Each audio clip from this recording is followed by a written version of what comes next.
Am I dreaming? Am I dying? Either way, I don't mind at all. Oh, it feels so good, just can't help but cry. Oh, you have to let go, so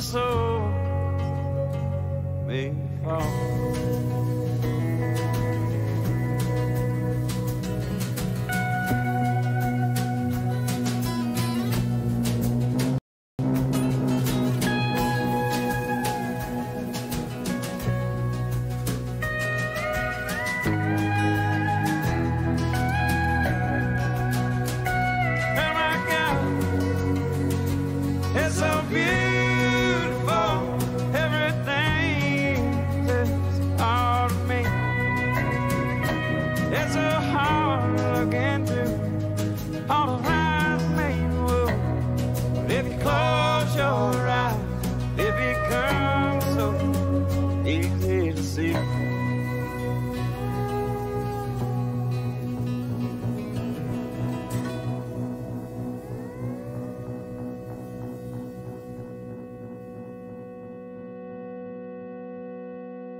There's a voice that I can hear sometimes out here on the mountain when it's dark and the sky's pouring acid like a fountain, and the memories like cold dust stain the window of my house. So ask them no more questions, they can't sell you no more lies. I hear voices all around me in society's depression. Over and over they recite their first impression, and the rivers all cry, the ocean cannot speak till waters crash into uncharted shore, so dark and bleak. How I wish somebody'd make the voices go away. Seems they're always talking. How I wish somebody. Well, a picture's worth 1,000 words, but a word ain't worth a dime. We all know they'll go on talking till the end of time.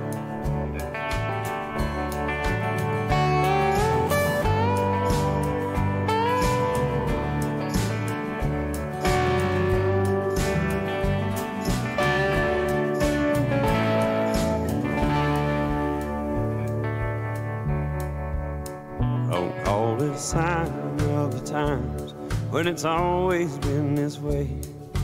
Forked tongues and voices behind curtains with no names. Well, they plot their wicked scheme, setting fate for all mankind, with evil that can fill God's pretty skies with clouds that burn bright.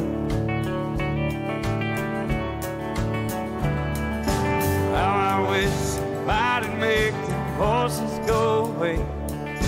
Seems they're always talking, ain't got much to say. Well, a picture's worth 1,000 words, but a word ain't worth a dime. We all know they'll go on talking till the end of time.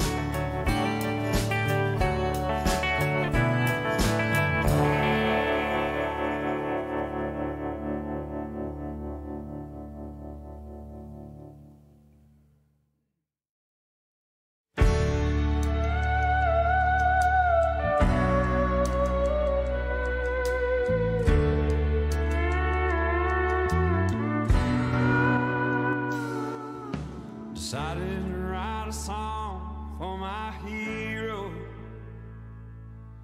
considering he's done so much for me. He's the one that pulled me up when I fell down so low. He's the one that let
a distance between hard truth and dreams. Some days it pays to run with the chances. I got a simple taste of love to lift us up. It's easier now to believe, 'cause we're working on this deal for life. When your heart's held for ransom, walk away and your spirit will fly. I bet the light that burns in your eyes on a deal for life. Emptiness lays back and never moves you. It takes a soul on the wind to pull you through. And now I won't let go.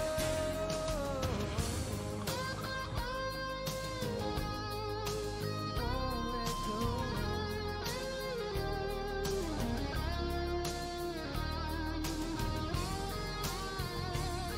Got a simple taste of love to lift us up. It's easier now to believe, 'cause we're working on this deal for life. When your heart's held for ransom, walk away and your spirit will fly. 'Cause it's easier now to believe, on a deal for life. When your heart's held for ransom, walk away and your spirit will fly. I bet the light that burns in your eyes on a deal for life. Oh yeah, easy baby.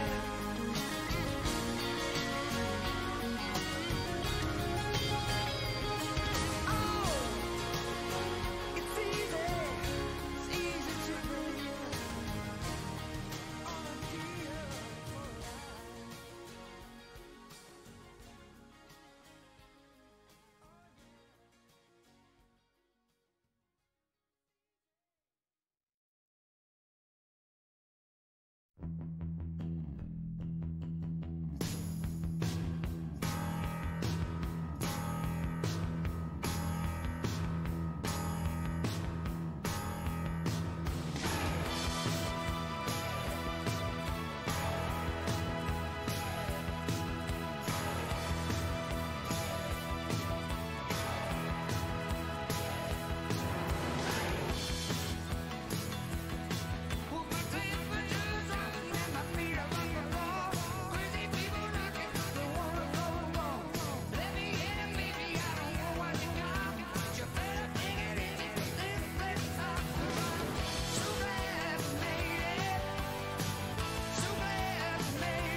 All right. Live here for episode 20 on the Windshield Deep podcast, which is pretty impressive, if I must say so myself. We made it 20 repeated times. Stefan, oh my God, man. 20 repeated times we've been on this. Let the guy come on the show and he ruins it. Obviously, some of you are wondering where's Brandon at. Well, Brandon had to test a car today. He's on his way. He'll be busting in the door in just a second. So yes, Brandon is here. Or will be walking in the door in just a second. He's on his way, going real fast, I'm sure, at this moment. Anyway, well, we got our man Stephen Parsons here. He's been here. This is your third time, I think, being on camera. So big time. Yes, you've changed a lot. You've kind of let the stardom get to you. You know? Have I? He's big time now. I mean, what stardom? For one thing, I got out of the shower earlier, which we talked about, and I walked in the living room, and there was your face on TV on Race Hub. Yeah, that was odd. Yeah, that was cool. I didn't watch it, but somebody told me it was good. So I didn't get to watch it up too bad. But I did record it, and I'm gonna watch it tonight when I go to bed, so I can really critique it hard. I'm not gonna watch it, so let me know. You're golfing. You hold hands on the golf course? No. I hit the best golf shot of my life besides my hole-in-one. On camera. On camera. Perfect. Oh, Yeah. that was Perfecto. So at least you got that done. So anyway, for those of you that don't know, Stefan is running the truck race at Bristol this Thursday. Well, I mean, you got to make the show first. That's the main thing. You got to start baby steps. I mean, it's a tough field. You said there was, like 40 trucks on the entry 40, list? but 2 withdrew, so 38. So, I mean, that's a tough deal. I mean, I wouldn't. Yeah. No, it's not. Who's the Ross ninth? Chastain's driving a third niche truck. Oh, yeah. Yeah, no, it's definitely not a given. Just, go there and do the best we can. I feel like, I've got a good group of guys around me, and I feel like our truck's going to be pretty good. So, I'll just, Well, you're racing for Premium Motorsports? Premium Motorsports, yeah, 15 truck, Phoenix Construction on board. Yeah, just go there and try to, not being over my head and not try to be a hero. Just kind of, get my wits about me and try to do the best job I can do. Well, the good thing is there's another guy in here that ran the truck race at Bristol last year for his first time. Yep. It'll be fun. It's different. I don't think I talked to you a little bit earlier this week. Mm-hmm. I don't think it'll be that bad of a transition. The tires are obviously different, but honestly, the trucks drove. I'm not gonna say they drove easier than a late model, but some people will tell you this. I mean, the way they drive maybe is a little bit easier than the way a late model stock drives, just because the tire's better. Right. And that plays a big factor. Mm-hmm. But Bristol's obviously going to be a shell shock. You've been to Bristol. Have you raced Bristol? I've never raced Bristol. I've been there. So, I can't tell you how many times, but first time you get on the racetrack, it's going to be a really cool experience. Yeah. Mm-hmm. I mean, the first laps I made were pretty awesome, and I'll always remember them. But I don't really know what else to tell you other than send it. Yeah, send it. Yeah. Go out there and send it. Just send it. There's really nothing you can go wrong. Well, actually, there's a lot that can go wrong if you send it. But we're gonna gradual send. Yeah, it's baby steps, like you said. Just a little send, then full send. Right. It's gonna. I think one of the biggest adjustments is just gonna be going from a bias fly tire that we run in late models to a radial. I think that's gonna be a big adjustment, and just. If you don't get up to speed right when you get on the racetrack, they will run you over. So don't. It's not. Late model practice is the same way, but not near as bad. Mm-hmm. If you get out on the racetrack and you're in the way, which I was to start with, because I thought I was flying and I was 8/10 off. But the first couple laps, I couldn't believe how much we were in the throttle. I figured you'd roll around the corner a lot more, but with the PJ1, you didn't. Right. But if you don't get up to speed right off the bat, then you're going to have to just run the top and let everybody go. So just keep that in mind when you get out there to start with. Well, don't go bust your ass, but. Yeah, no, I'm definitely going to, like I said, baby steps. It's cool to see people in the comment. Well, Chris, more specifically, said, just saw Stefan on Race Hub. So that's cool. Yeah, got people that's Chris. Been, he's been with us since day one. Everybody that's joining in, Curtis and, Justin Carroll. I know that guy. We're going to talk about him later. I saw some cool news as I was. What was I doing? Oh, we was at the beach, and I noticed that he was at a particular racetrack that that was really cool. So we'll talk about that a little bit. And Ronnie, hello everybody that's joined in. So we do play nothing but music at the start, so that's how we always intro like that. We takes us a minute to get going, so especially when we're not. If you can't see us, we're not talking. So just for future reference. But everything should be good now, I hope. Anyway, Nick Payne who you guys might have seen in the comments, actually is about 10 feet behind us. He's our new producer. Not in Ohio. Yeah, he's not Like in some may Ohio. think. Not in Ohio. Which is glad to have him here. He came to hang out a little bit. And If you've watched the show on a weekly basis, you do know that we change producers regularly. So we fired if RJ. you'd like to say hey to Nick, probably now's your time because I can almost guarantee he won't be the producer next week. Absolutely not. No, he's always been our chat moderator. He's been really good at that. He always tells people that Chat we're not. moderator.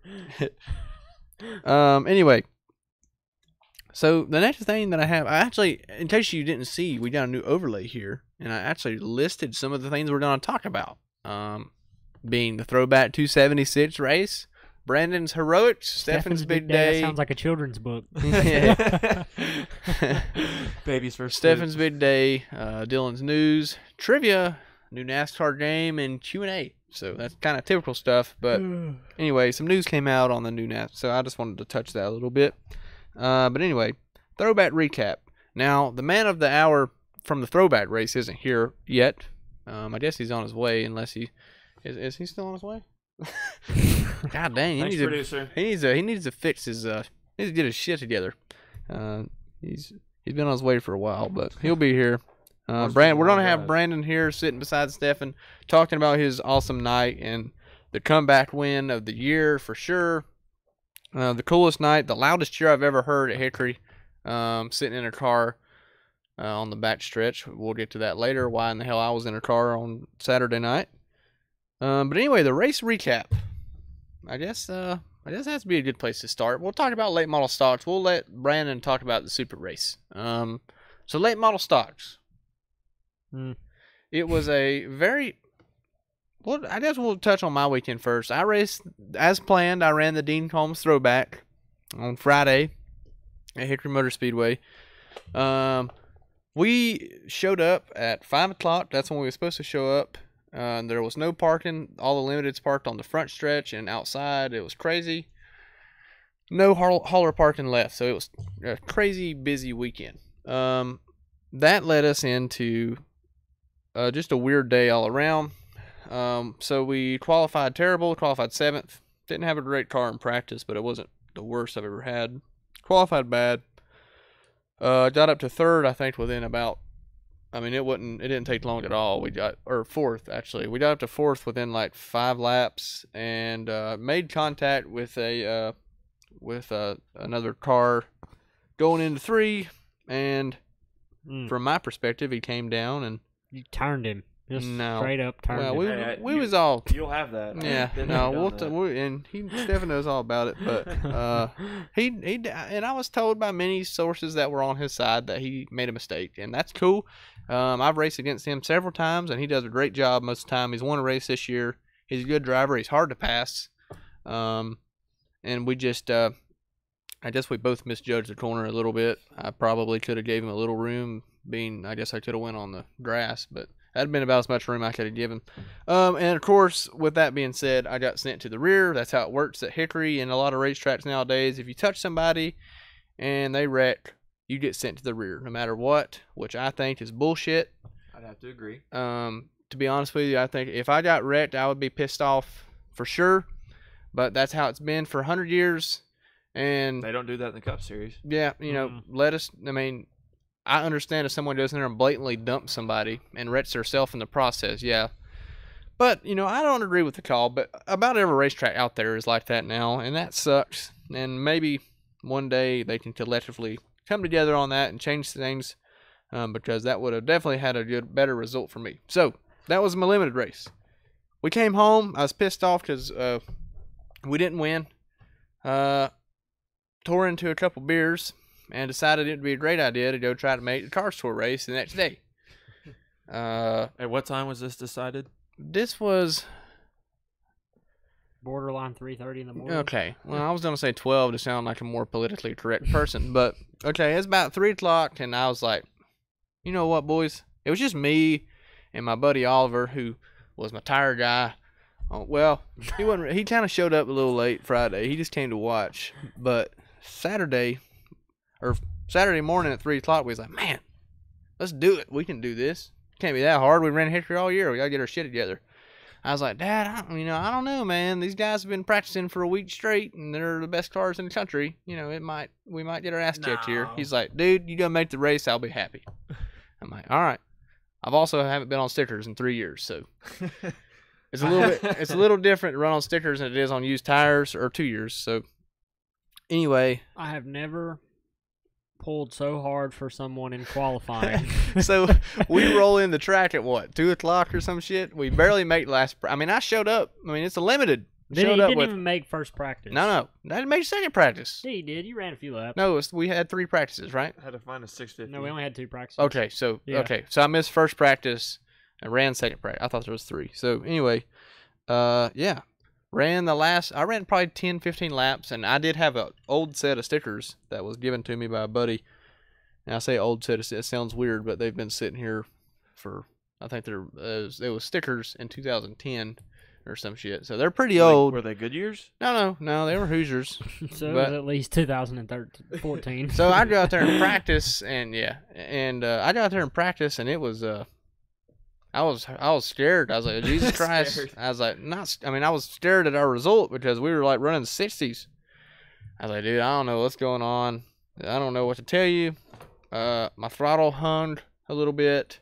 So we got that. That's when you find it. When you find a 650 like you did? Yeah. You'll have that. Well, I found a 650 in the bottom of a rusty bucket and put it on my car. And somehow it cleared tech. It's a piece of shit. I don't know when it was from, but we ran the late model race, and we made the race. And my first lap, I was 1 below the bubble. So I'd already qualified in. I was setting like 8th or 9th or 10th, something like that. And no, I was 11th. So I was the last car 11th, on. So I was good. So I'm sitting on the front stretch, and Dylan's the last car to go out. And they only take 28, so you have to qualify in the top 26. Is 2 provisionals. And then they give 2 provisionals. Well, Dylan obviously didn't have a provisional, so he had to make the top 26 to make the show. There was 32 cars, I believe. Yep. 32 cars, I think.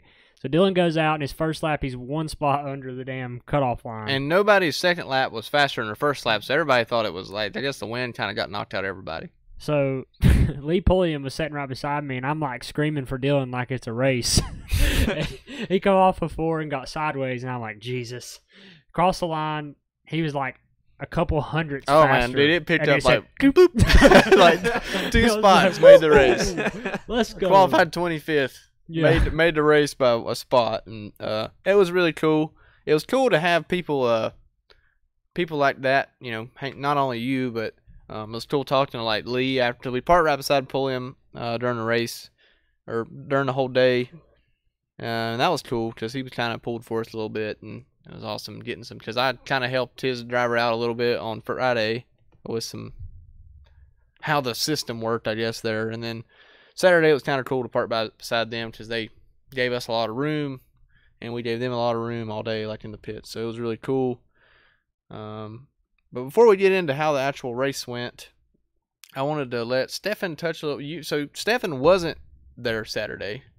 He wasn't at the car store race. He was at Myrtle Beach, and I didn't know this. I was really looking forward to you coming down and hanging out in the pits, but I guess I'd rather race too. So you were racing at Myrtle Beach with a stellar car count, 20-some cars. I think there was 18 or 19. Yeah, for sure. Which is good for being there was a throwback race the same right. night. Everybody was at Hickory, so it was good.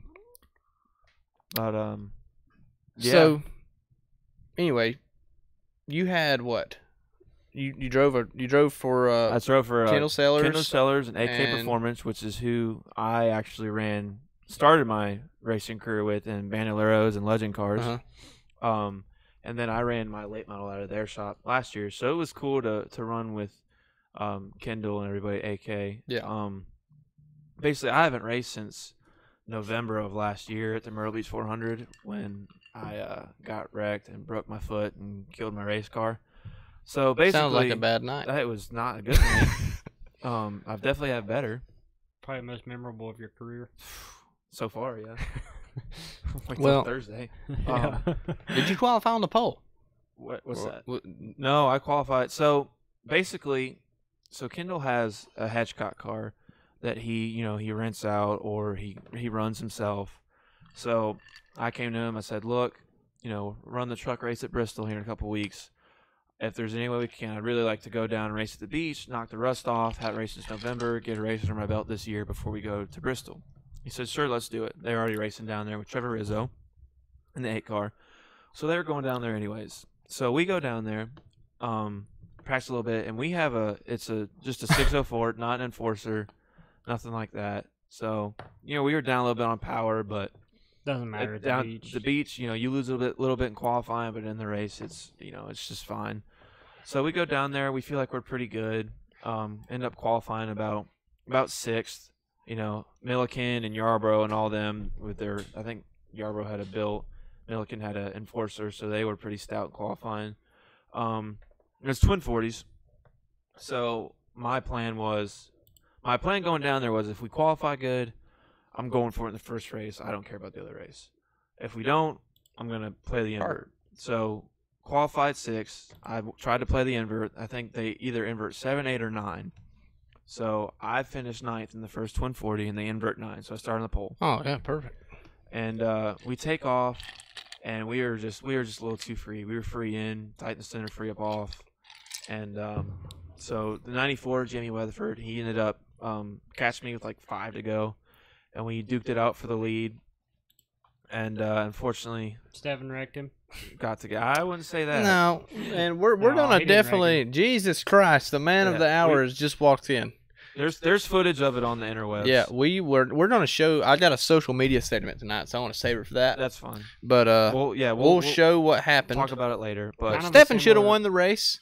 He got bullshitted. Yeah, kind of a similar. Same deal. Dylan kind Dylan of went through. had. But it was good. It was good to come back again. Haven't raced since November. Lead laps, be competitive, be fast. Especially with Kendall and them, they put in a lot of work on that in their new car. So it was fun. It was a good time. Yeah. We obviously wish we would have come home with the trophy, but you'll have that in big time auto racing. Oh, yeah, that's part of it. At least you got to go run some laps before Bristol. That's the main thing. Right. You got to race hard. It's not like you were, or you were definitely competitive, obviously. So that was cool. Landon, I don't want to talk about it. how did your throwback race go? We might as well get it out of the way. We know you had some mechanical failures. Yeah, it's just typical Landon Huffman racing issues. I felt like our car was pretty good. We had a Harrington enforcer in it, thanks to Danny Johnson for letting us use that. I actually drove for Danny last year, so it was an easy transaction there. And Danny had a motor that was not being used, so he let us throw it in there to see what we could do with it. But What kind of motor was it? Harrington enforcer, I just said that. I'm sorry, I wouldn't pay attention. Well, it doesn't surprise me. But qualified 11th, I felt like that was good with the strength of the field there, and I felt like we a half a tenth would have put us third. So I felt like we were solid, and in the race, we actually ended up starting 9th because of a couple of cars having to go to the rear. So I ran 9th for a little while. They were trying to push like crazy behind me, so I just started letting people go, and I fell in line like 14th and was riding, and the power steering pump took a crap and was leaking everywhere. And then they black flagged me, made me come down. For some reason, they black flagged me with 5 laps to go until the competition caution, and they only give you 3 laps, so I would have been DQ'd 2 laps. So I come in, pitted, and we looked at it, and by the time they figured out what was going on, I was 2 laps down, so I just took it to the trailer and parked. So I completed 38 laps, and that was my weekend. So solid. Yeah, so clearly. At least you're fast. Yeah, I felt like we were okay. I don't know if we would have had a shot at. We probably had a shot at running top 5. Especially, I felt like I was saving a significant amount at the start. So, I think that a lot of those guys would have burnt their stuff up. And if I know we were gonna have a caution every 40 laps, regardless. Yeah. So, oh yeah, I don't know. Well, your weekend kind of sucked. Yeah, if a frog had wings, it wouldn't bump his ass every time it jumped too. So. Yeah, very true. I was pretty excited after my weekend. We had a good time from running like dog shit in the limited race and finishing, not even finishing third, whatever the hell happened. We finished third that night, and then the next night we were qualified 26th or 5th, and then we drove up to up to like 8th. Yeah, we got up to like 8th or 7th, something like that. We raced like hell. We saved for 40 laps, kind of like Landon was talking about. I was just kind of hanging out at probably 20th maybe.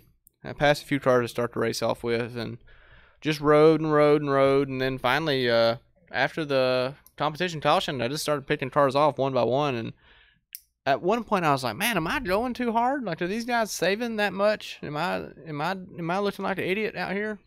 But they weren't. I mean, they were loose. Everybody was sliding all over the place by lap. Mad people for 30 laps. By lap 80, and I guess just a little bit of Hickory experience kind of prevailed for me. I was able to keep the car straight for most of the night, even with 1,500 more horsepower in the late model.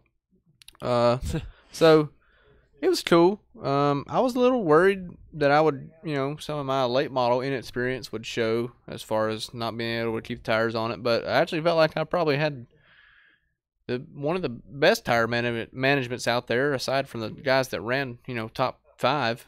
We got up to where, honestly, I should have probably finished top 5. We was one of the faster cars, especially down through the center. I was able to really cut the center well and get off the corner good and get around people. I feel like there's 2 levels of tire saving when it comes to a race like that.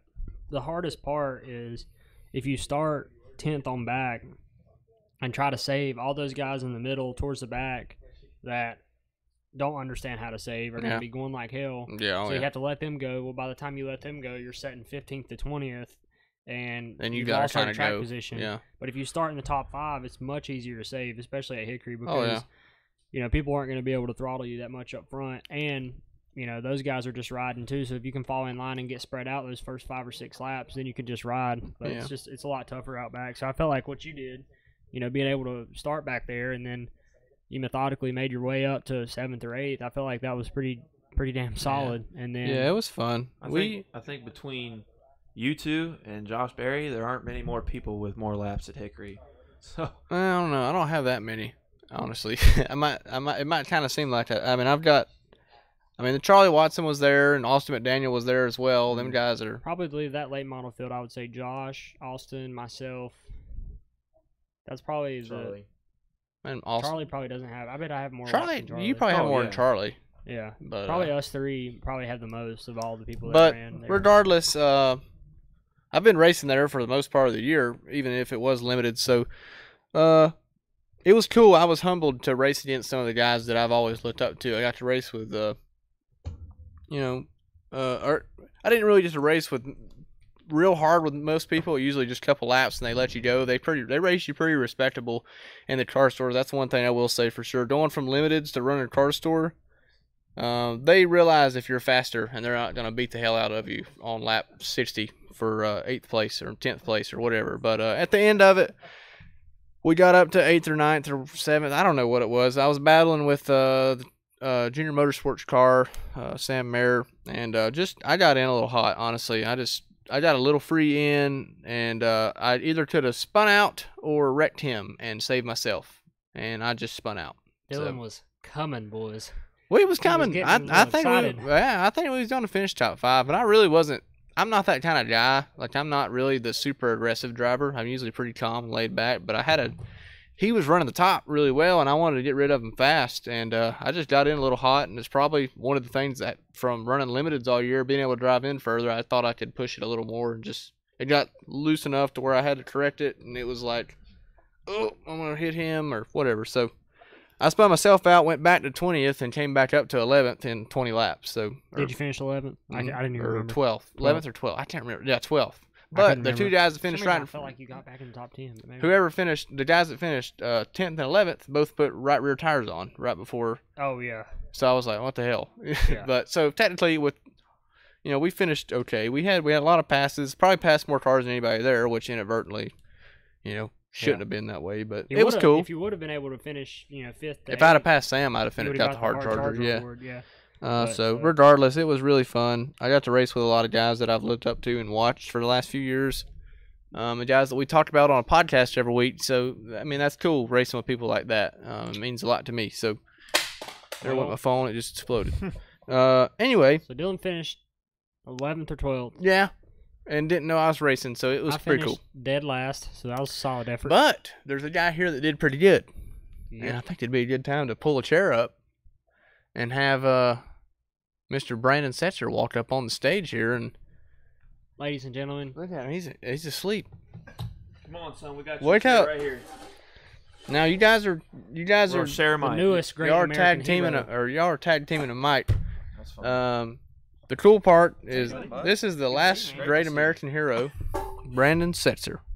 The winner of the 2018, is that what year it is? Yeah. 2018 Cars Tour Throwback Race at Hickory.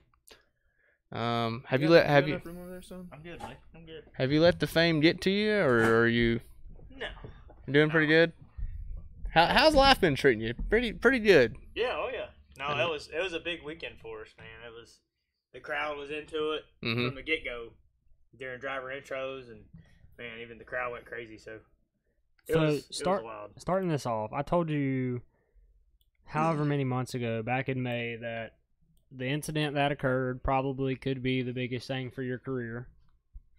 And now I'm going to say that last weekend was probably, the Cars Tour deal was probably the biggest weekend for your career. And I think that the incident that happened obviously showed how valuable that exposure was for you, because, like we said earlier, I've never heard a crowd that much behind a certain single driver. Damn, I can't even talk. A single driver at Hickory. It was awesome. Yeah. I mean, it was cool as hell for me, and I was standing in the driver intro line. I was cheering too. Yeah. I mean, you want to talk about being pumped up. I mean, you hear that, and you know the whole crowd's behind you. Oh yeah. I mean, it wasn't just awesome. Brandon's fans. I mean, I'm not kidding when I say this. Literally, the entire grandstand yelled for Brandon when his name was announced. And every single time they said Brandon Setzer, other than that, like, literally, the coolest thing for me was during the race, every time you would catch someone and get around them, or when you was passing for the lead, the whole damn grandstand on their feet cheering. Like, I watched them. That's how I tell what was going on, because I knew where Brandon was at. Yeah, you knew where Brandon was at according to what the entire stands were doing. So that was really cool. So we talked about late model race, but we didn't, I got to watch it was a caution fest for sure at the start. That was crazy. It's usually not the case at Hickory in supers. So from your perspective, finishing P1, how'd the race go? From lap 1 to lap 138, how'd everything work out for you? Yeah, no, it was a crazy race, like you said. There were so many cars there. I think they sent like 7 or 8 of them home. It was just a lot of cars, a lot of good competition, and everybody wanted to be up front. Nobody was really being patient. Yeah. So, the leaders raced really hard. We kind of stayed back there 4th, 5th position. Kind of just bided our time a little bit and done a regular deal. That's kind of what we do. I don't go out there and, try not to burn my stuff up. So it worked out really good. The leaders ended up racing too hard and burning their stuff up. And me and Chandler Smith kind of laid back, rode there, 4th, 5th position the whole race. And whenever I decided to go, Chandler went too, and it was a really tough race between me and Chandler. He run us down at the end. Might have been just a tick better. We were swapping lap times, so we were just tick better at the end, and worked out good. It was crazy. I have a feeling Chandler Spotter was like, do whatever the 6 does. It had me a little nervous because I was watching Race Monitor, and I thought once you got out front and Bubba had issues, that was going to be it. And Chandler started running you down. I'm like, oh, buddy. I knew if it was going to, Chandler's going to win some races at Hickory, by the way, eventually. Yeah, he was going to have to get around you, so I felt like it would have been another chore just to get up beside you. Yeah, no, Chandler's a super good kid. I mean, I bet we run side by side for probably 30 or 40 laps over the whole race. I mean, a lot of it for 4th and 5th. Yeah. But, the hard fought 4th and 5th probably earned us the win, Sometimes you got to try to wear those guys down a little bit, and it worked out good for us, and he raced hard too. And like I say, we were probably side by side for 30 or 40 laps, and I don't think we ever touched. Yeah. So it was a lot of fun racing with him. He's got a lot of respect for people that's been at it for a while. And it was cool seeing a kid like that. You don't see that very often. A lot of guys ain't got no respect, That's why he's seeing success at other levels as well. Absolutely. I think the coolest thing, I wasn't there. I think the coolest thing I saw afterwards was Chris letting Dennis come down to the grandstands and celebrate with you in Victory Lane. That was really cool. Technically, Dennis was suspended until Monday or after the race, right? Yeah, that was because the race, suspension was enforced a few days later. So technically, that suspension lasted until a few days after the Hickory race. Whereas Brandon wasn't suspended for that, Dennis still technically was. So He still got the spot, correct? Yes. Yep. Just couldn't come in the pits all day. For sure. Yeah. So could not be in the pit. So that was tough. That's the first time I've really been super racing. You know, we've done like limited races and this and that a little bit without him, but you know, that was a pretty big chore. Luckily we got good guys that could fill in and you know, fill that void a little bit, but it was still tough. I mean, that's the crew chief. That's the main part of the whole operation. So that made it a little bit extra special that we could kind of pull through and you know, do that for him and you know. At least he got to come. The coolest part was him coming to celebrate for sure. That was awesome, and I didn't know what was going on because I was busy in the car. I gotta do this. Yeah, the whole time I was waiting. First, you know, throwback race. I knew you won though, so that made me very happy. And I made sure. I just heard shit yelling, so I didn't. I mean, I thought he won. I'm like, God, that's awful loud. I asked Dad, I was like, did Brandon win or was my grandpa like, oh yeah, kick their ass. All right, you'd be hard pressed to find somebody who works as hard as Brandon and Dennis do. I mean, like I've been at Hickory, like 3 out of 4 times I've been to test at Hickory. Brandon and Dennis have been there, and then if they're not there, most of the time we're there together. Yeah, and then at the same time. If Brandon and Dennis aren't there, if there's a car on the racetrack, Dennis will be up in the stands seeing who it is and clocking them. Yeah. So it's also nice to live about 5 minutes away. You can actually hear the race cars on the track. So if we hear somebody that sound like they're going fast, we'll just ride over there. I wonder who's over there today. That's cool. No, I know how not having your dad, I'm sure that was big. Hell, I didn't have Dad on Friday, and I just got mad and put my car in a trailer. Yeah.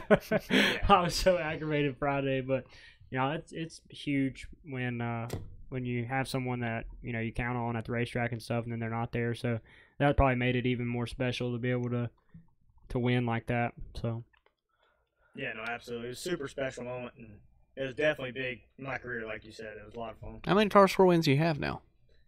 6, 7. Wow. How many at Hickory? 3, 2 or 3. Yeah. That's got to be the most all-time supers, right? I think me and Raphael were tied actually. Oh well, that first year, yeah. Yeah. Yep. So. Oh, that's weird. I'm sure you might have less starts than he does. I don't know. No, I definitely have more starts. I got the more starts than anybody, I think. You ran the whole first. Did you run the 2 seasons? 3 seasons, yeah. Okay. Yeah, I mean we've got more starts than anybody. I know he ran in it. He ran for points several years, maybe just one whole year. When he ran for Gilliland, I know he ran for points. Yep. Well, we talked a lot about the throwback race.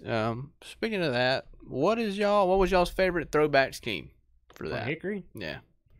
Outside of your set, it can't be no one designs cars. We're going to throw that out there. It can't be none of my stuff. That way we ain't playing favorites. Okay, well, if I can't pick a one designs car, my favorite was Riggs' car, the Nesquik car. Yeah, that was cool. That was awesome. And he had the helmet and the suit to go with it. So yeah, it was like kind of cool when it. I liked Taylor Strickland's car. It was a pretty car. Yeah. What about you, Brandon? I was gonna say the Nesquik car too. Yeah. I thought it was. That was a car that I remember from my childhood. So. Yeah. I remember. I mean, Jeff Green, Scott Riggs. Yeah. For sure. Yeah. And to me, it's kind of hard. Like, I can relate. Like, I know Lane Riggs is running the Nesquik Scott Riggs car, right? Yeah. I didn't really know who was in the Davey Allison car. Like, same shit. Still right now, like, Davey Allison could be going to win that race, and I don't. Yeah. I mean, the funny part about that is, like, after the race, Dad was like, he's like, man, I didn't know who the hell he's paying. I didn't know he was racing against Deet McCaskill. So I didn't know who he was running with. He's like, probably a good thing we didn't, because I'd have probably told you to just sell it off in there and pass them, make it look cool. So, yeah. So that was, I don't know. My favorite was probably between. I liked Lane's a lot too. That was cool. Dilbeck's was pretty cool too. The Coors car. That was a nice one, and I liked Austin McDaniel's too. And that's me playing favorites just because I always liked that Western Auto car. The chrome's cool. Yeah. The Western Auto car with the fluorescent red around the bottom, and I always liked that was one of my all-time favorite schemes, and the fire suit and everything. I always thought it was just one of the best looking damn race cars. Actually, I will say one of the other cool ones was Cole Glasson's. The Lee Falk story, that was cool. And the story behind it, because obviously Lee didn't know, and when they revealed it to him, that's the first time I ever seen Lee Falk show any type of emotion whatsoever. The man started crying. Besides anger. No, that was awesome. Yeah, that was cool. He didn't even know that. That was a cool story. He was crying when he saw the car, and then Cole came out in the driver's suit. They had the driver's suit to match, so that was neat. I talked to Michael a little bit, and he said they worked really hard to keep that a secret from Lee, and I'm surprised that they were able to do it, honestly. So. Yeah, I mean, Lee's always in the shop, so I mean, that's impressive. You were 100% right on the fact that it's a cool feeling when you realize, like, under pace laps that you're running a certain scheme. I didn't even think about it for a while. Like, I like the limited race, I didn't have one thought about it. I forgot what car I was in, didn't think about shit. Right. Late model race, I didn't think about it either until Dad came on the radio and said, well, the old 77 looks pretty good down there. Keep it one piece, blah, blah, blah. I was like, man, that is pretty cool. And then, like, you kind of see my pit. Like, I kind of looked at the pits and wave at my guy. Or, actually, when you pull out of the backstretch and, you know, pull around the pit road, and, like, your guys kind of wave at you, which we had co-pit crews. We had the same pit crew. Our pit crews were, like, together. So, like, they'd wave at us when we'd go by. It's kind of cool seeing my grandpa sitting there and knowing that I was in his car. It means a lot. And I was not necessarily emotional, but you think about it, right. And then, like, as soon as you hit the racetrack, like, I think it's nothing. You know, all of us here have done throwbacks to, you know, either our dads or grandpa, and you know, it's really cool, especially, you know, to see them at the track with the scheme that they had so much success with. Like, I ran the Skull car last year. You ran the White Apple House. He ran a freaking Orange Blossom Special. Special. I ran the Orange Blossom Special. I mean, that's just stuff that's so cool, and you know, a lot of memories with that. For the most part, it's the first time that they've ever seen the car on track when they weren't driving it. So, absolutely, yeah. That part's got to be really cool, and to be able to bring that memory back for them was special to me, to be able to do that for my dad this year and last year. But this year, obviously, I got to do his first scheme, so for him to be able to watch that car, I think, was pretty special for him too. So. And it's really cool for the fans too to throw back, you know, more so to the late model guys. You'll have people come up like, man, I can remember when Dennis run the 4-car and he had a flat tire and unlapped himself 3 times and lapped the field, you know, whatever. Yeah. They had their own story. They did that to me this past, week with Dad's car and the White House car. But I feel like those are the ones that people remember the most because obviously we're Hickory boys, so we grew up racing there. Mm-hmm. So did our family. Obviously, a lot of the fans are second and third generation fans too, so they got to grow up watching our parents, grandpa, whatever, race there. So for them to be able to experience it again, I'm sure that's cool as a fan as well. And I think that's why doing the throwback race at Hickory is such a unique There's no other place I think that would be as good to do it at. Yeah. It's just absolutely the best place to do it. And obviously the crowd showed that. I mean, that was probably the best crowd I've seen. Radle's done a great job. I think, honestly, like the next thing, I mean, they could probably they could build bleachers around their corners and 3 and 4 and fill those up too. Yeah. So I don't know how much temporary seating is, but that could be another thing. Now, Wake County coming up, they're going to have to do something because that place is some mall. I mean, they've got probably, I don't know how many people they can fit in there. How many people can they fit in the Hickory? On a weekly show, whenever I used to race there, oh, dude, it's always. I mean, we'd have like 10 late models. They'd have 2,000 people there, and they would love it. I mean, it's the biggest crowd. They'd be freaking sold out by practice. Yeah. I mean, they'd come to watch you qualify the whole deal, and I was like, God dang, this is like the stadium. No, it's very cool. But regardless, we're gonna save that for next episode. But they're going to the county, and I guess it would be a good time to kind of bring up my news. I'm decided after running the Cars Tour race at Hickory that we had a decent showing, had a little bit of speed, and I probably have more experience than most at Wake County, even though I've only ran probably 10 races in my life there, other than outside maybe a few of the guys like McCaskill's and them boys. Obviously they're going to be good, but I'm running Wake County. The Cars Tour race next Saturday, the August 25th. It's on Saturday night. Late models and I think like U-cars maybe and stuff like that's racing, but I'll be there in a U-car. That's awesome. I'm gonna be your pit crew. I really want to go in a U-car. We are gonna go on Saturday morning. I wonder how hard it'd be to find one. And hopefully be able to stay all night Saturday night, pending the result. Hopefully we're happy enough to stay and celebrate a little bit. And, there you go. So that's a pretty long drive. 3 hours is kind of tough on the old dually and the trailer and all that. We did at South Boston couple of times, 2016. Yeah, I'd like to go and race and maybe stay all night Saturday night and then drive home Sunday morning. I feel a lot better. Probably wouldn't have It's kind of it sucks to drive all the way down there and just drive back at 3 a.m. But hopefully you're celebrating something that night. I can't sleep in a car. I can't sleep in a vehicle. I'm tired enough I could sleep. That sounds like a different issue there. Yeah. I don't know. No, I can't. Like, I'm telling you, I can barely. Like occasionally I've done it, but not much. So if I'm tired enough, I could sleep anywhere. So anyway, yeah, that's my big news. Not gonna put a lot of hoopla around it. I'm just a local guy. I want to try to have some fun with the big guys. Good. I'm excited for you. Are you going back to the old scheme? What do you mean? The 4 Blondie scheme. 4. Well, god dang, it's already it's already sitting over there. I don't know. I might change it up, man. It's kind of beat all the shit, actually. I kind of looked at it earlier. Looks like my car now. Man, all the car store cars look. It was pretty fast like that. Yeah, I should have probably left it, but I actually took that wrap off, and it stayed in one piece. Thank God for One Designs, because they use some good shit. It stayed in one piece, and I put it on an old piece of latch sand and cut it out like a door and autographed it. That probably took the value down tremendously. But I wrote my grandpa a cool little note and said, man, thanks for letting me run your scheme. Not that he had an option, but thanks for being cool with it and not being completely embarrassed by it. That's cool. Wish we could have won for you, blah, blah, blah. And gave it to him, and he had her hung up the next day. So that was cool to do that. And speaking of him, his TV show was, I don't know if anybody was interested in that. I know some of you guys was asking. We talked about it on Yeah, we talked about it and stuff, but me and Seth, Windshield Deep crew guy, went to the premiere and walked the red carpet. How about that? Bet y'all, have you ever walked the red carpet before? Never seen a redneck on a red carpet. Here's the deal. Sure. Walked the red carpet one time, and that was here for the Windshield Deep Fantasy Football Banquet. Fantasy Football League. Yeah. So, yeah, they had Wilkes County red carpet at the Wilkes County Theater. Yeah, How about it? big time stuff there. It's pretty cool. A lot of paparazzi. Yeah, I mean, I couldn't go anywhere without signing autographs. Of course, like, man. Couldn't even move. Couldn't Yeah, it walk. was crazy. Actually, they had a couple dirt cars there that was sponsored by Moonshine Distillery, so that was real cool. I don't know what kind of dirt cars they were, 4-cylinder, something like that.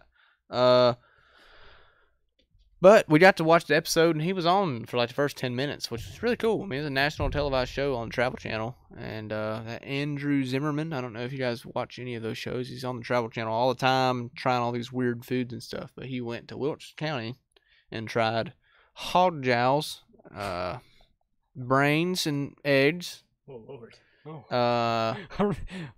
Moonshine. They tried moonshine. There was a couple other things. Now, Did you try brains and eggs? No. Would I try it? Yes.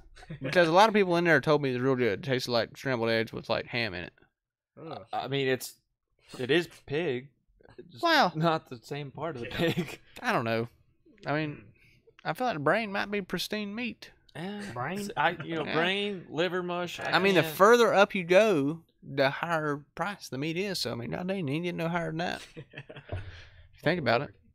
You let me know how it is. I'll take your Next word week for on it. Windshield Deep, we're trying brains and eggs. I will not be here. I will will. not be in attendance. I'll try brains and No, eggs. we. Anybody tried brains and eggs that is in here right now? Surely somebody's ate that. Or hog jowls. I thought it was hog jaws, but it's jowls. Jawls is how it's spelled. I've not tried that. I'm not a big fan of fatback or any kind of weird shit like that. So I don't know. What about like chitlins? I will say I do like gizzards. Oh. I don't know, dude. I don't know what gizzards are, but my grandpa can make some mean gizzards. Chicken. What can't Dean do? Just jack all trades. Huh? I don't know. I ain't figured it he out can do yet. that. He He's does a lot of. He Superman. He does can do a lot of stuff. He can. He's had a. It's been a tough year for the family. You know, we've lost a lot of people in the family, but it's really cool seeing him on TV. At the end of the day, all jokes aside, it was a good little light of day for him. They showed a bunch of cool old racing pictures. He got to talk to them there. He didn't cuss anybody out, which was cool. Well, he don't really cuss many people out, but usually he, has something to say. Good to see. Those damn Yankees around here. You don't never know about them, but Well, we got So- Brandon and Stephen here. yeah, One other guy who's not here, but we are going to talk about him a little bit. Justin Carroll. yeah. he got to do something. Arguably the most good-looking guy that's been on Windshield Deep. Yeah, For sure. He is single. If anybody is interested, single Nick, guy. Nick Payne told us. Actually, earlier, that's not confirmed. That's Nick Payne's. Yeah, well, yeah, You know, that's It's a rumors. rumor. Yeah. So Take it if for what it's Justin worth. has a girlfriend, we're sorry. If not, Anyways, Tinder.com Justin /J got to do Carroll something. Racing. Yeah. Justin got to do something we probably all. I Bucket list. hope I get to do. That's that at on my some point in bucket time. list. He got a call to go to Bowman Gray and get in a limited late model, I think, wasn't it, or a street stock? Sportsman. No, Sportsman, yeah, it's limited like their sportsman. late models Yeah. or whatever. Didn't get a practice or anything. Jump in it and race. So that was pretty dang cool. I think he ended up finishing like 15th in the first one. They ran twins. He started like in the very back, Yeah. and I'm Wait. sure they had a massive field. He said he had something break in the second one, I think. But of all things, that's definitely something. When he tweeted that, I commented on it and said jealous, because that's got to be awesome to be able to go there. I just want to race there in something one time, even if it's a stadium stock. I seen it on Facebook last Saturday night. Yeah. So Corey Latham's been telling me he's gonna give Yeah, me he's told us insight all down that. yeah, there. Corey's all talk. Yeah, Corey. Yeah. I don't even think he watches the show anymore. Corey's all talk. Yeah, no. Yeah, at me. So yeah. Anyway, so Carroll ran Bowman Gray. I just didn't have a great showing, but he just showed up and said hell with I it. think John Holloman Yeah. is who. Yeah, his backup car or Yeah. something like that. Yeah. I seen. Huh. No, but that's cool. Like you say, I mean, I guess we all grew up hearing the stories about Bowman Gray, and I'm Yeah. sure we all sat in the stands and Yeah. watched yeah. all the shenanigans and all that. I got to race a Bandolero there before, and I mean, even in a Bandolero, I mean, it's just seeing how many people are there. I mean, they consistently pack the stands every Saturday night. How old were you? About 5?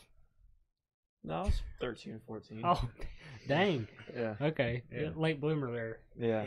We don't talk about that. Dude, I was racing go-karts when I was 15, so it's all good. Oh yeah, I keep forgetting about that. I was hoping he would say like 5, and I would be like, oh, so you remember what the crowd was like when you were 5? Yeah. But sorry, 13. That's what you joke get. wasn't good. That's what you get. Dang it. Well, the good thing is so I guess actually I want to show your race. I could probably pull mine up from the Friday, but it ain't even worth it. But while we're waiting, I don't know. Let's let God the dang. crowd decide What? if Stefan wrecked him or if he came down. Yeah, embrace the bait. Embrace the bait. Okay, I well, haven't seen the video. it's pretty good. Stefan was leading with 5 to go. No, 8, however 4 to long go. ago. Oh, Got yeah. past, and then got underneath the leader, and Contact was he made. posted a racing deal on his Instagram. So I knew Yeah. something either happened. Either You can judge for yourself. I mean, it's Who are you racing? Jamie Weatherford. Okay. who had no door number. He did not. And gave 0 F's about his radiator. His nose, his radiator, his fenders, every single bit. Is it? Which one is it? This one? It's the last. It's yes. 8/4/18. Yeah, that's Yeah, it. August 4th. Weatherford to the end. Oh God, I know. I gotta turn the volume off. I don't know. Mike Neff volume makes. Oh, it better. Mike Neff is great, but it'll blow everybody because they can hear it on our mic, so it like echoes. So Oh, yeah. I gotta get our shit together a little bit here. Screen, click that Mm. button. Where's that at? Wrong one. Well, hang on, give me a second here. Bear with us. Yeah, we're good. I have to click around here. If you want a behind the scenes look at the tech, Behind the Oh, scenes. Windshield Deep. There we go. Perfect. All right. Sorry. God dang, man. That's a lot of shit on my plate. So anyway, Stefan, where do I need to be at? Am I right at the right place here? you could probably go back a little bit. See him bump me out of the way just a little bit. Oh, here it more, is. see. Here it's coming right here. Yeah. Yeah, he bumped me a little bit there. White coming off 51. the 2. Yeah, I'm in the white 51. He's in the Door. Yeah. Numberless. red car. The DGR copy. Yeah, we were a little too free right there, as you can see. A little too free in, tight and center free God, it off, looks which like y'all doesn't. are just He- riding around. He's using Yeah, a all the little bit. racetrack. I mean, it was Okay, that's pretty good hard racing up until then, and then I crossed him over right here. Well, and- actually, look, we didn't get I didn't show the part where he moved you, so. yeah, I mean it's ever so slightly, but he just got me a Well, little it was free. enough to where he should have known to give you some room. Also, don't they broadcast these live in Myrtle Beach? I'm pretty sure they do because I've been lifting in a gym down there and look up on TV and see a weekly show.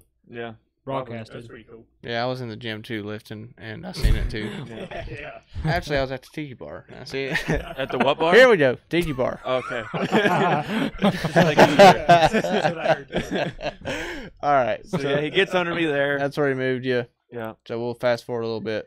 Whoa, missed it. Oh, Oh. oh, here it is. All right, so Go back a little more. Why? Because I got under him. It doesn't That was matter, fun. Stephen. it's You're just under him we're now. coming to it. So you Inside. got under him cleanly. Had him. He never He cleared leaves the you. bottom open right here. Yeah, It's and okay. then I got it. he cut across. Nope. Shuts the door. Yeah, So he shut the door on himself. kind there. of a. Look you at know, his team right here. Did y'all yeah. see that? Hold on. There's more. Look at you this see guy. his- This guy's about Go- to freaking. Go back 10 seconds. No, they showed a slow mo replay. Oh, I just want you watch. Look at his team go. This guy's mad. So- I didn't even see that. He leaves the bottom open. I'm like, okay, well, you know, we're I'm gonna gonna go We're for it. gonna go a little bit slower motion here. I want to see this right. God dang it! Oh, was that interviews after the race? They didn't interview me, if that counts. Anyway, so I can't go any lower. I'm on the turtle shells, Yeah. and Yeah, he definitely come across your nose. You're up Yeah. to his left rear tire. I mean, Yeah. you're there. He yeah, definitely and come just, across your nose. You know, and the rule down at the beach is if you have contact, no matter whether it's your fault or not, you go to the back. So unfortunately, we had to go to the back. Felt like we could have won the race. Definitely, you know, the first race back since November. Wanted to win the race, but Please, everyone, watch the guy on the trailer. Yeah, right. You'll see him here in just a second. Where'd he go? I don't think they'll show the. There he whole, is. There he is. There he is. God, that little son of a bitch! Oh no! No, he keeps on. Yeah. You might want to put it back up to regular speed for this. Oh next yeah, part. yeah, yeah. Okay, this guy. This part was, you know, a little questionable. He lost his head here. He did come and apologize for this, which you know, Clearly, he Well, doesn't. he came and apologized because well, watch there was this. enough scratch Here we on go. yours.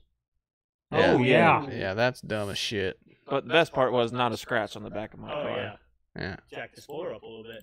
Hey, Yeah, check out Stefan's rear end fine. and look at that guy's car. He needs a new radiator, I think. God. Yeah, that you know That's that's like, you hit him again? he was No, he if was- you could hear it, I mean, he was on the chip, like yeah. literally Yeah. was hitting the chip. So yeah. he So was that not guy happy. probably needs valve springs, a radiator, and Yeah. a nose, and probably fenders. yeah, might as well just get a reskin pit. So that guy, I don't know what his thinking was there. Don't use your freaking radiator as your pissed off battering ram. But- Use your door or something at Yeah, least. anyways, that sucked. You know, obviously want to win the race, but like I said, I don't know what else I could have done there. Yeah. Well, you know, Racing for the lead with 3 to go. that's just part of You were there. Yeah. that's part of short track racing, man. I mean, it happens to everybody. That's kind of what I touched on earlier. It's kind of a shitty Yeah. rule. Yeah, I guess like me and you were talking about, they don't do it in the cup. I don't know why we do it at short tracks, but you know, Well- fair is fair, I guess. And I had an argument with Dylan before we started tonight. I'm going to ask you this too. The Cars Tour, is there not a rule where if you touch someone now, you go to the rear? Well, I think it's like a tap out rule, from what I understand. Right, but if you hit someone, It hasn't been that way for long. It's never been that way. So if it's you hit never someone, been. It's they- never been spin to the rear. It's like they make the call. If it's blatant, they'll send you to the rear. If now not, if there's yeah. contact, I'm pretty sure they send you to the rear regardless. So then you have an option to say if it was your fault and they put that guy back. Is that how it works? Because that's what I got in the driver's meet. Maybe I'm wrong, but From what I understand, it's more of like if I spin somebody out and if they chop like what happened there Right. at Myrtle Beach, if they spin themselves out, like they go to the rear, you know, standard, they cause a cost and go to the rear, whatever. But if they feel like it was, you know, wasn't your fault, you didn't actually wreck the guy, you get to keep your spot. Which is how it should be. But if you go in there and drive over your head, lock up the brakes, whatever, spin the guy out and say it's my fault, you can tap out. And he gets a spot back. And he gets a right? spot back and you go to the back. how many that way people he have won't actually be. used That way rule? he won't be so Well, pissed off. But I heard if it's still like if it's blatant, like I go wreck somebody, They're gonna put you in the rear. they're gonna put you in the rear either way. Okay. But if they see it as a racing incident where you didn't blatantly wreck him, like he chopped you off. In other whatever. words, if the Cars Tour would have called that, I doubt you would have got sent to the rear. I don't think Or I doubt if They made that Friday very- night if they would have called the limited race, I wouldn't have got sent to the rear. They made that very confusing in the drivers' meeting. Yeah, it was They did. kind of weird. I Yeah. think they should just be like, look, we make the calls. If we think it's bullshit, we send you to the rear. Yeah. I how think it that's should just the be. easiest way to go. Why would they give that option? If you dump somebody, it's I your mean, own deal. okay, so It first of definitely all, if I run overcomplicates over it. someone, it's usually because they either piss me off or something like that happened. Yeah. Am I going to give them their spot back? No. Yeah. No. Anybody who actually, is a racer, I don't think would. No. Well, it's more in place for the people that actually do accidentally wreck somebody. Yeah, if somebody drives in there too hard or something like that. And they don't want to. They're like, man, shit, I did not mean to do Hate it that. for That's you, my yeah. bad. He sat out there backed into the outside wall. He could have a spot He back. got a spot back. Let him put a rear clip on it. Dragging the Oh, racetrack when he pulls away. Yeah, that guy. I'm watching the feet replay here. That guy definitely wrecked himself there. And that one dude's pissed off. But anyway. That's my favorite part of the video. Yeah, that guy was freaking mad. Here, clearly, that guy puts the bodies on for him. Yeah. I bet he's even Well, he more. hadn't knocked the body off at that point yet. Yeah, so you're there right. was still a little bit of hope, but So big time auto racing. well, you'll have another that. thing I wanted to touch on a little bit is the big news that's been going around circulating in short track racing right now is the fact that Pulliam's car, driven by Corey Heim, Yep. was DQ'd at South Boston after NASCAR took the rear end away. They didn't even take it to the R&D center either. Where did they take it? They didn't take it anywhere. They talked. From Left it what at I South read, Boston. they talked to NASCAR, and they all agreed. Okay, it's not right. Disqualify, because they said it was going to take 2 weeks to get that rear end on a jig down in Concord. So they said, screw it. Well, just it DQ was them. it was questionable. I mean, everything you hear is different. Lee's I read Lee's deal, and I mean, he's what straight he up. said, He's honest. he was like Yeah. 100% legit.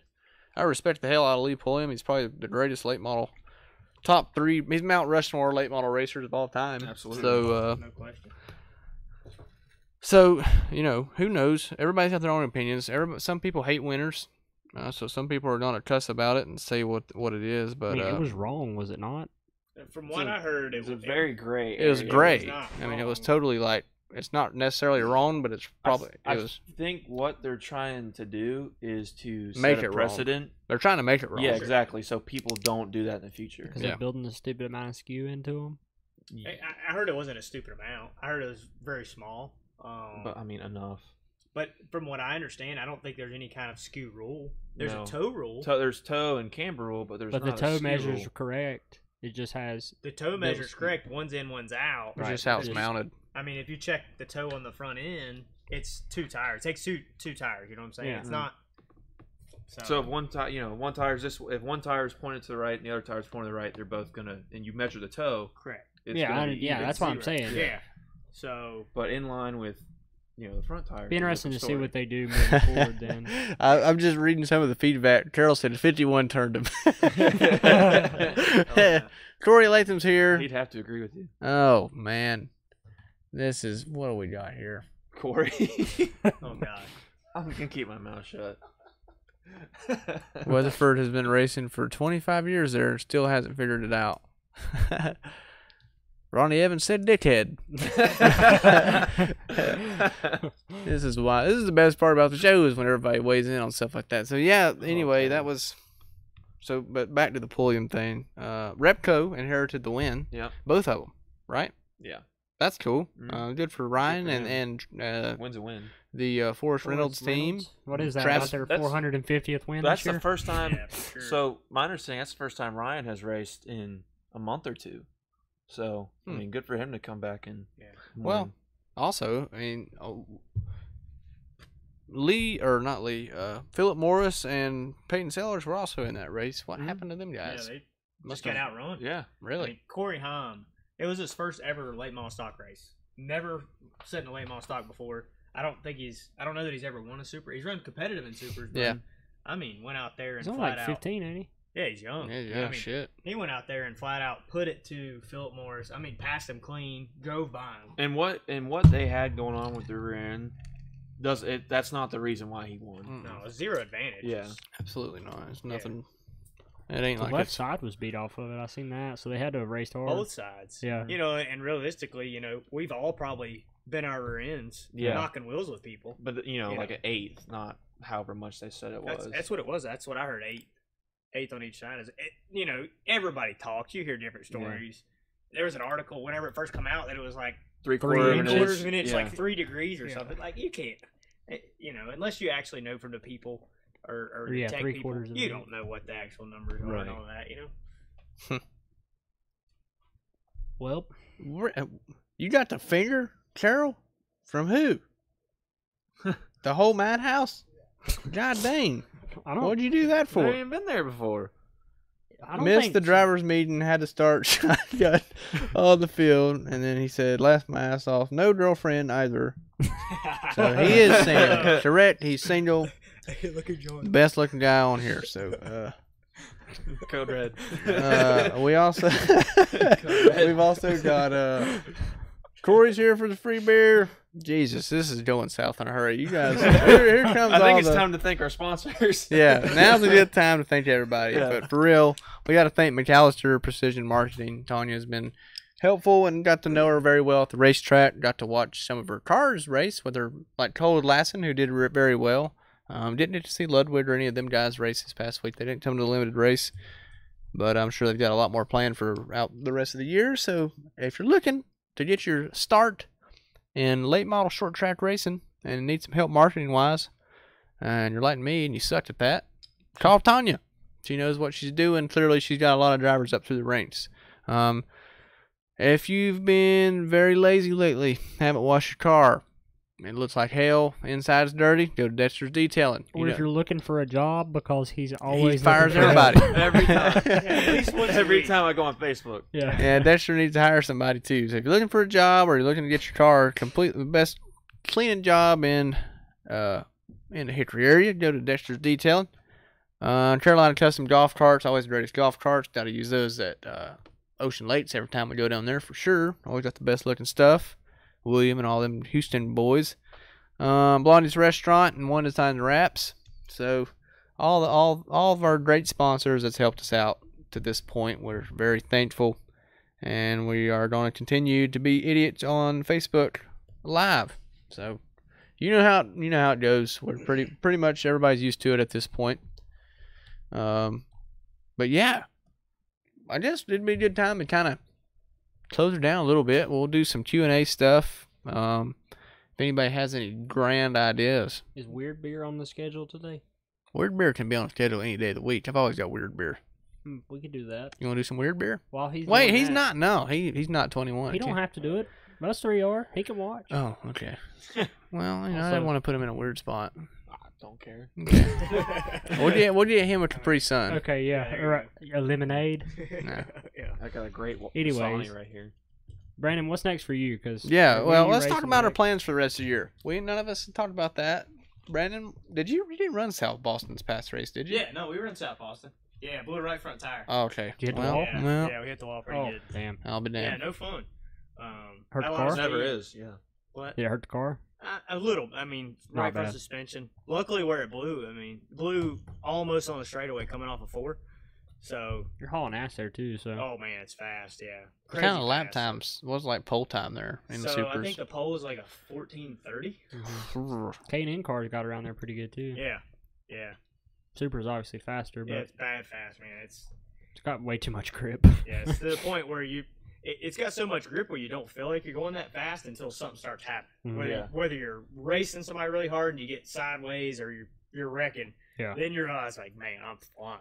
Yeah, and the groove hasn't widened out enough to where it's like super comfortable to be racing. Yeah.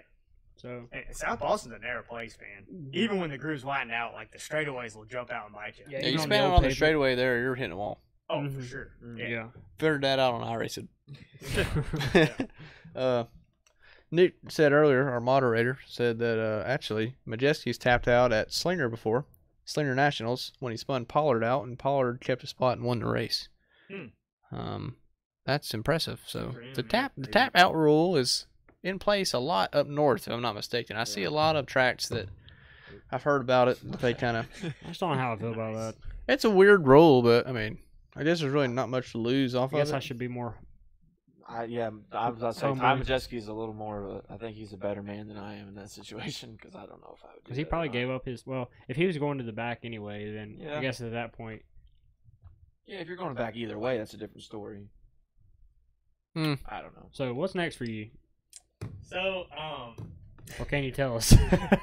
We got some stuff. I got a lot going on here, but we're planning on probably trying to go to Richmond. They got a big pass race at Richmond, so that'll be really cool. don't know how much car store stuff I'm going to do from here on out. But for sure, Richmond's going to be awesome. I think you should end it on that one.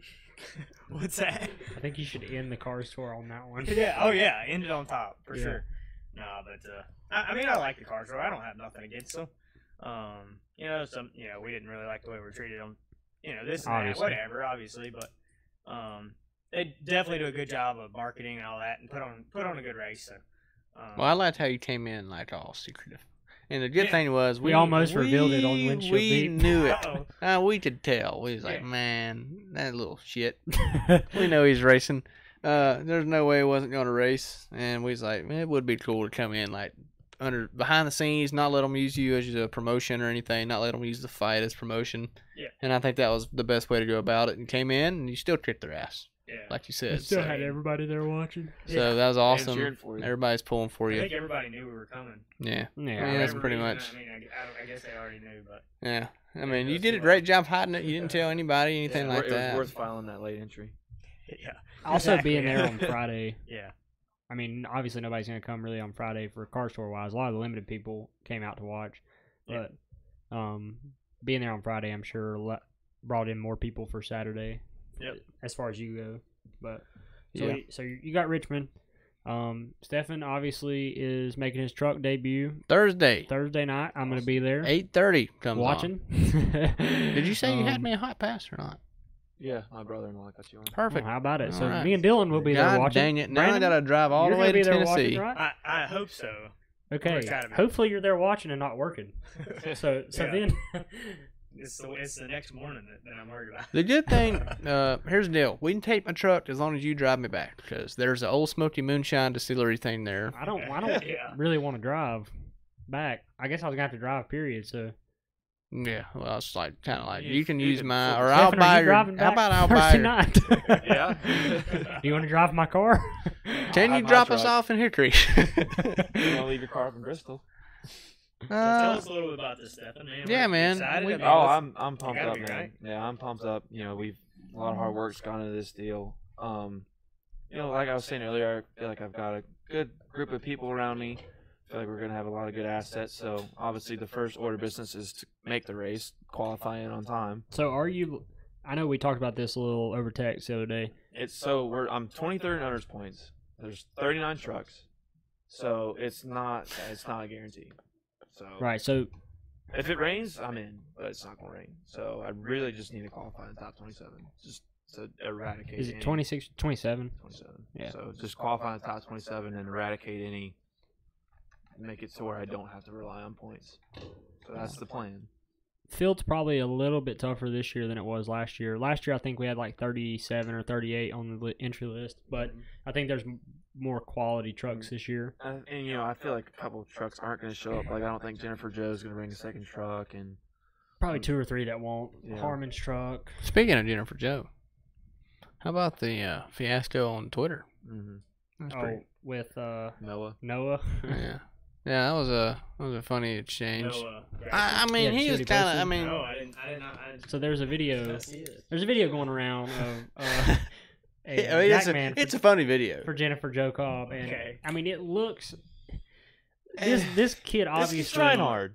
He obviously did not know what he was doing. I mean, I don't think he weighs enough to be. So when you say anybody that's ever touched a race car, when you jack a car up, especially a race jack, like a one pump. If you pump it and hit it and leave it at the top, then you have to really pull her down to get it back down. Well, this kid really didn't know what he was doing, and the reason I say kid because he looked very small on camera, like he looked really short, and I'm like, God, is that like a girl or is that like a young kid or what? And I'm like, surely he's got to be old enough to jump over the wall.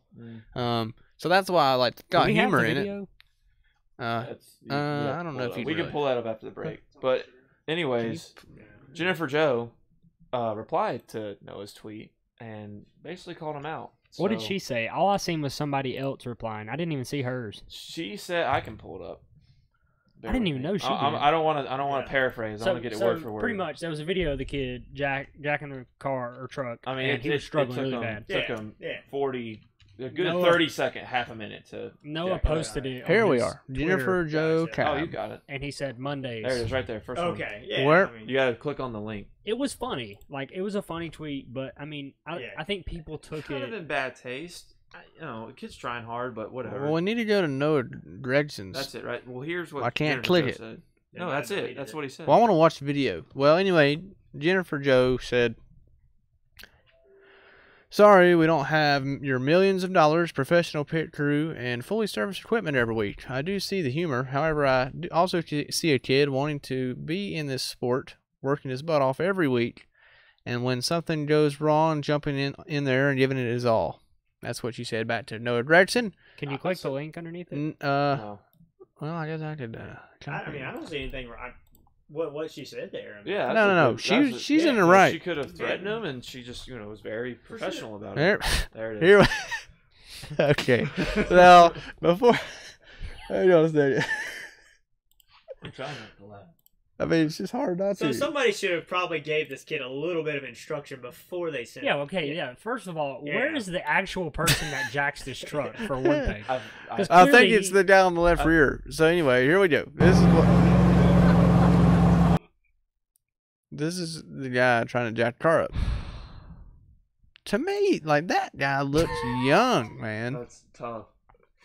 Have you ever? I mean, I will give him credit. If you've ever tried to pump with one of them pump racetracks, it's extremely difficult. If you don't weigh 240 pounds, it's extremely difficult. So yeah, and we're not finding humor in the fact of it's just a funny video, like the guy trying just.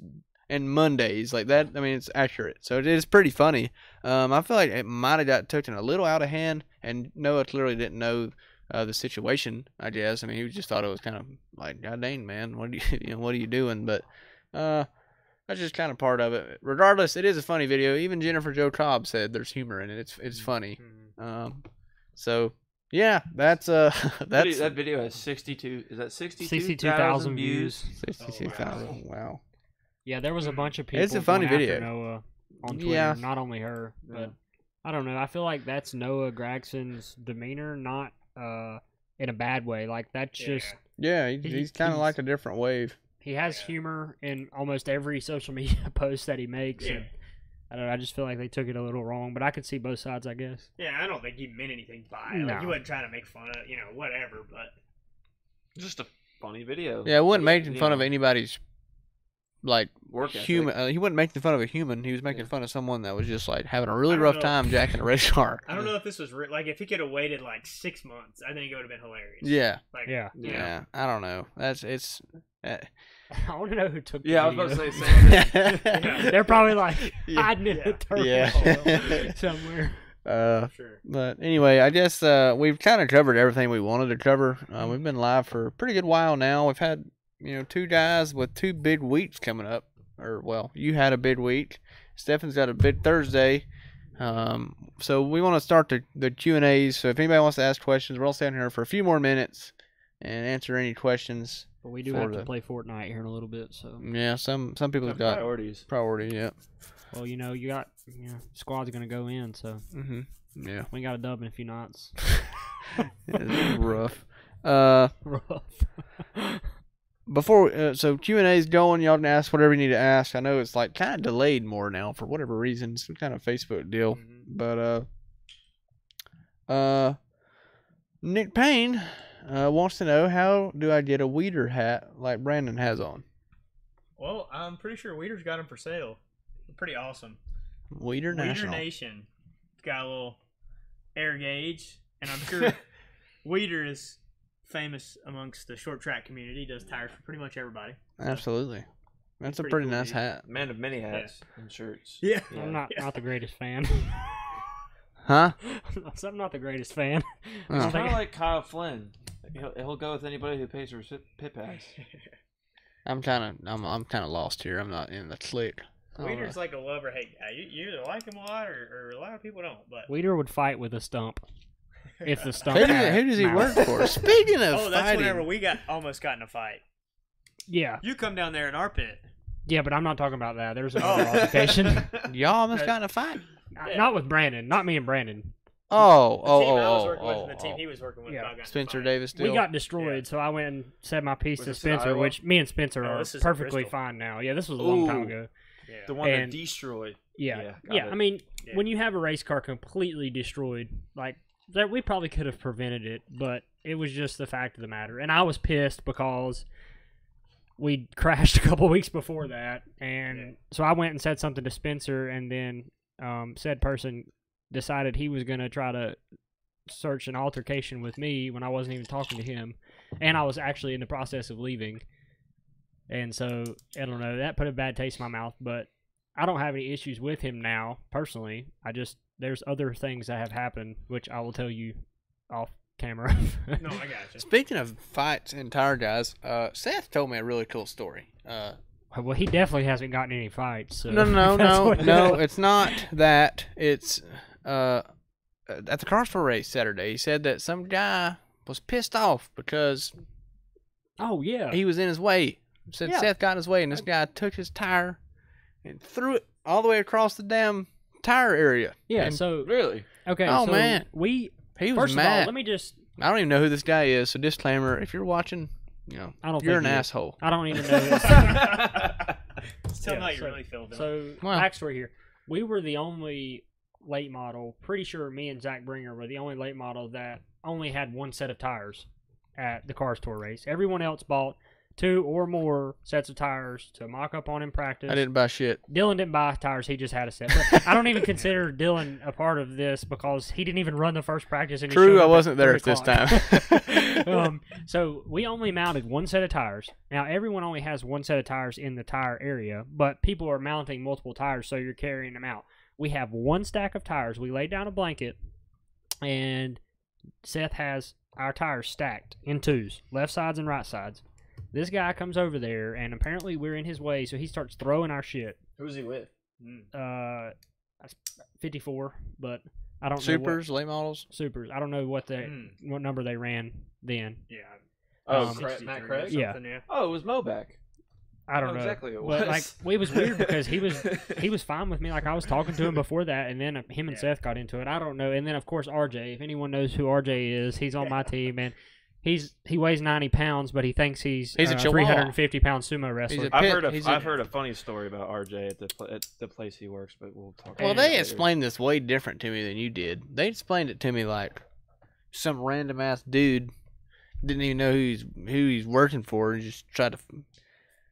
No, he started like getting in their face and like throwing. He like threw our tires, and RJ's like, "What are you doing? We've had our stuff set in here the whole time." He's like, "No, this is my spot." And then RJ's like, "Hell no, it's not." Got in his face. That's our edge producer. That guy's like, "I'll hit you," and RJ says, "Well, effing do it. Hit me in the mouth. Do it." And the guy wouldn't. I guess he like reared back at RJ or something, and then Seth grabbed him. And if RJ got hit, he probably got knocked out cold. Absolutely. But might have died. I don't know. It just was uncalled for, I guess. I don't really know the full story except for what they told me. So hell, maybe RJ was in that guy's space or Seth was in his space. I don't know. But that's incredible. It should have never happened like that. No. And then RJ went and told Regal. No, he didn't. Yeah. So it was I don't know. Throwing RJ under the bus here. You shouldn't have. Yeah. You shouldn't have stuff like that happen. I mean, everyone's there trying to do the same thing, and there's no reason to get pissed off at other people. Just work together. I mean, I don't know. It was annoying. But, if you're one of those guys that gets mad over that, then that's stupid. Yeah, I feel like you kind of just got to work with everybody at that point. I mean, you're all crammed My tire guy was good. Oliver, he did a very good job for me. He stayed up till 2 or 3 with me drinking beer. Oliver came to drink and had to work. Yeah, and it's his fault. Hell, he was like, "Hey, y'all race tomorrow? I'm in." I don't think he meant it at the time, but like we woke up and said, "Holy shit, they're really going." I seen him walk by our trailer like 4 or 5 times, sweating like. Oh, dude, like, he was hurting. What are you doing? He's like, "Man, don't talk to me." Yeah, he was hurting, but I got him to change his clothes, and I tried to keep him hydrated, and at the end of the day, he. I seen him with Pedialyte in his hand at one point. Yeah. Oh, dude. No, he was hurting for a while, but he helped me a lot. It was really cool because Lambo couldn't be there this weekend, which sucked. But he was there in spirit. Actually, he came to the race and watched, but couldn't come help that particular day, who is usually my guy. But Seth, your pit crew, your tire man, helped us out a lot with the staggers and stuff all day and did most of that for us. Pretty much, Dad said, just do whatever Landon does. It don't matter. We're just trying to make the damn race. So it worked out pretty good for us anyway. Seth did a great job. So thanks to Seth and Oliver, who usually are in the podcast. But tonight, Oliver bought a new horse, and they were working on his horse. How do you work on a horse? I don't know. They're unloading it, changing tires or some shit. Don't ask questions. So, yeah. Anyway, I need to check questions. Yeah. Corey said my Mitsubishi Montero could outrun Jennifer Joe Cobb's truck. Okay, well, someone. Yeah, someone needs. Yeah, that kid needs my dad's number for some lessons. You're correct. The jacking deal. I think Dad might be able to help him out a little bit, but we have a real question. I don't think he's a jack man. He's just working on a car. Yeah, he definitely wasn't a jack man. Ronnie Evans says, yeah, like some of the Hickory races for pass, those northern guys, the main guys will come down. You'll get Benro, Easter Bunny and stuff. Yeah, for sure. I mean, they'll bring the crate motors down. It's a little tougher, but there's some pass races that's really tough too. I'm sure Richmond will be tough. Richmond will be tough. I mean, I'm sure the Bubba Pollards and all the big name guys will try to run Richmond. Well, now that the Car Store does the sanctioning deal with CRA and Southern Super Series, that picked the car count up a pretty good amount. I mean, I feel like that's grabbed a few people at least. Yeah. Well, that and the fact that they don't run with the late models every single race too. Yeah. They don't run 12 or however many races. Yeah, no, it's cool to get to race some of those guys that we don't usually get to race. Bubba Pollard. I don't guess there's really, Roderick's come run some, but it's cool to, watch those guys on Speed 51 or wherever, battling for the wins in Montgomery and Five Flags and all that, and then get to race against them at Hickory and places like that. It's pretty cool. Yeah, there for a while, a lot of those guys didn't make it down to Hickory, but now you see it more than you don't. So yeah, I don't know why everybody wants to run Hickory, but pretty cool. That, it's obviously my backyard, so I want to run there, but it's cool. It seems like everybody wants to go to Hickory. Brandon, there's a question there for you. I don't know if you want to read that one out loud, but just thought I'd point that out. Also, new NASCAR game from Chris. Is it true? Okay. From Chris Marshall. New NASCAR game. That I did post that. And I think we've kind of touched on it before. And we said the last two haven't been that great. The console versions, just not. Basically, they're okay. It's like NASCAR Heat 2002. With Gen 6 body on it. NASCAR Heat Evolution was the worst racing game in the history of America. But their Daytona was the best. But NASCAR Heat 2 is okay. It's pretty good. It's a little bit better to drive. It's not as bad. The handling still sucks, but the career mode was better. Yeah, it still pretty much sucks. I mean, the thing I would never get on there and just run a single player race. Like, it'd have to be career mode. I think the thing that sucks about the new NASCAR game is you're still running lap times from 2002. Like, you're going around Charlotte in 30 seconds, which you don't do that. NASCAR Heat 3, supposedly, the physics have been improved. The graphics have been improved.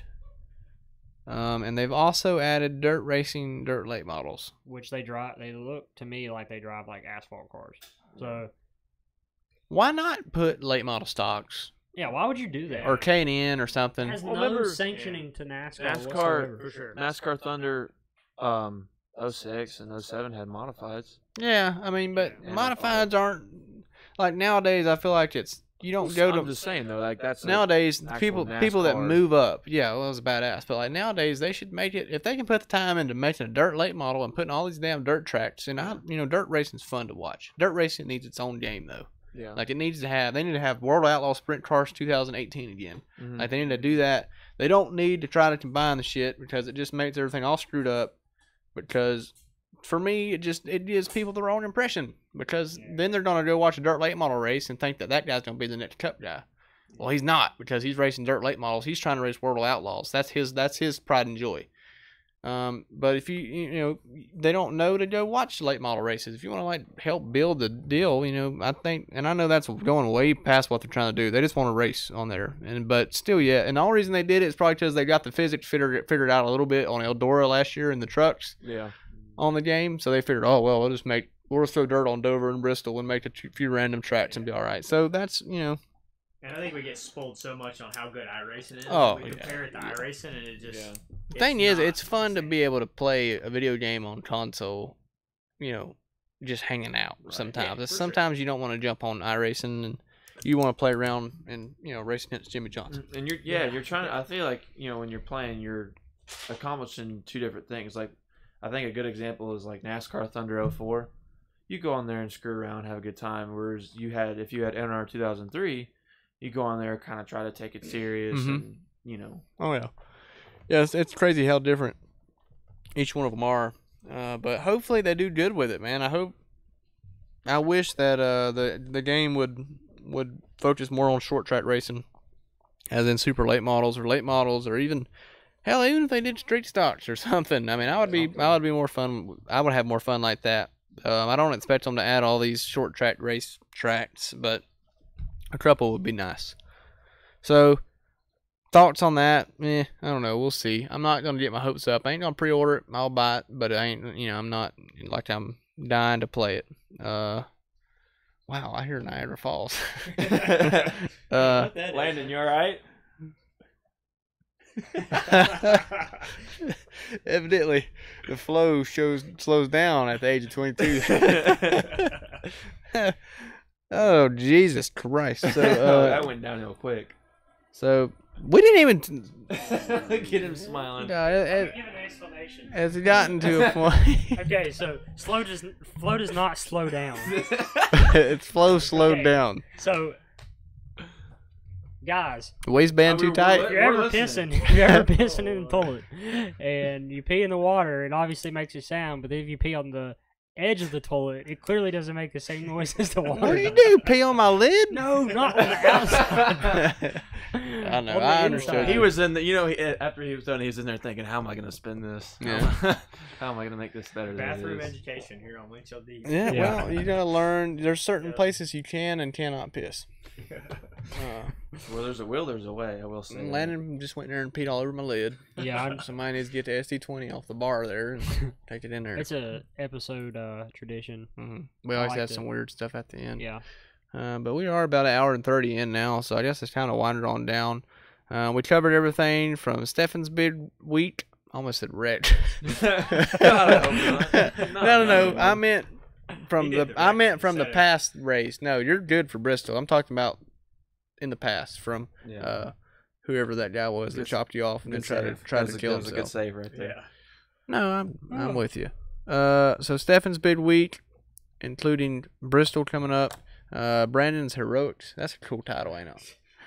Pretty good. Brandon's Heroics. The throwback recap. We did all that. Mine and Landon's race recap. I'm running the Wake County Cars Tour race.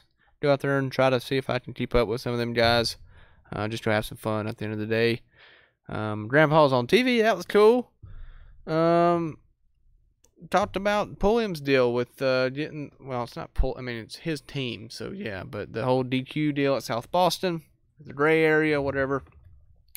Talked about a lot, but at the end, the Cars Tour race. Congrats to Josh Berry for winning the race in the late model division and pretty much dominating it. And the other dude that won the super race, Brandon Setzer, he did pretty good too. Had quite the night. So anyway, anybody got any last remarks here? Any quick things they feel like they should say before we get off here? I pretty much said my piece. Have you? And yeah, just don't forget, Stefan will be. Well, there it is. There's the hair comment. Let's talk about how nice that hair is. Oh, look at there, Josh Berry. Oh, Late perfect to the timing. Late than never. Yeah. Josh owes me lunch still, by the way. We had a bet. He owes me lunch. Really? What was the bet? It was at the Bandolero track. Oh, really? Yeah. The shootout? Yeah. Well, I gotta go I can't somewhere talk about nice. it. That's you'll have you guys So you should know be more. buying other people's lunch. Y'all the ones that won all the damn money. Yeah, you won more than I did, though. Really? Yeah. The late model race paid? 6 to win the late model, 5 to win the super. So. Oh, well. He owes Yeah. me multiple lunches, Josh. Well, then, I guess we need Josh Berry's a new sponsor of the Windshield Deep podcast. Anyway, it's been fun. We've had a pretty good time. Got to ramble around a little bit, and it's good to see everybody. I don't know. forget to watch Stefan on national television. Yes. Good luck. National to television debut. He was actually on national television earlier today. Golfing. If you happen to record NASCAR Race Hub, go back and watch it. This guy right here is on it. Yeah, let me know how it was. You should have plugged the Windshield Deep podcast. Yeah. Did you not? We were strapped Jesus for time, Christ! I was too worried about not shanking a golf shot on camera.